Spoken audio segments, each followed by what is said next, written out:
નમસ્કાર, આપ જોઈ રહ્યા છો નેશન પ્લસ ન્યૂઝ. હું છું આપની સાથે વિભિક્ષા પરમાર. ભાવનગર જિલ્લાના પાલીતાણા તાલુકાના મોટી રાજસ્થલી ગામના મુખ્ય ચેકડેમમાં મોટી માત્રામાં કેમિકલયુક્ત ઝેરી પાણી ભરી જતા આખો ચેકડેમ દૂષિત થઈ ગયો છે.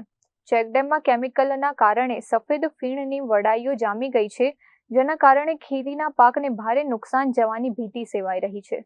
પાલીતાણા તાલુકાના મોટી રાજસ્થલી ગામના ખેડૂતો માટે પિયતોનું મુખ્ય આધાર ગણાતો ચેકડેમ હાલ ઝેરી બની ગયો છે. અજ્ઞાત તત્વો કે ફેક્ટરીઓ દ્વારા કેમિકલયુક્ત દૂષિત પાણી ચેકડેમમાં છોડી દેવાતા સમગ્ર જળાશયનું પાણી કેમિકલયુક્ત થઈ ગયું છે અને પાણી પર સફેદ ફીણના થર જમી ગયા છે. મોટી રાજસ્થલી ગામના અનેક ખેડૂતો પોતાના પાકના પિયત માટે આ જ ચેકડેમના પાણીનો ઉપયોગ કરે છે. હવે કેમિકલવાળું દૂષિત પાણી ખેતરોમાં જવાથી ઊભા પાકને મોટું નુકસાન થવાની તથા જમીન બંજર બનવાની ભીતિથી ખેડૂતોમાં ભારે ફાળ પડી છે.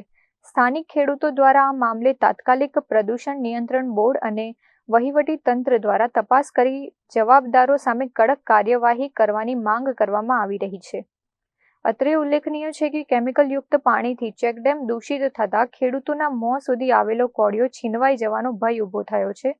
ત્યારે જીપીસીબી અને તંત્ર આ અંગે શું પગલાં લે છે તે જોવું રહ્યું. Rajan Goyal, nation plus news, Bhavnagar.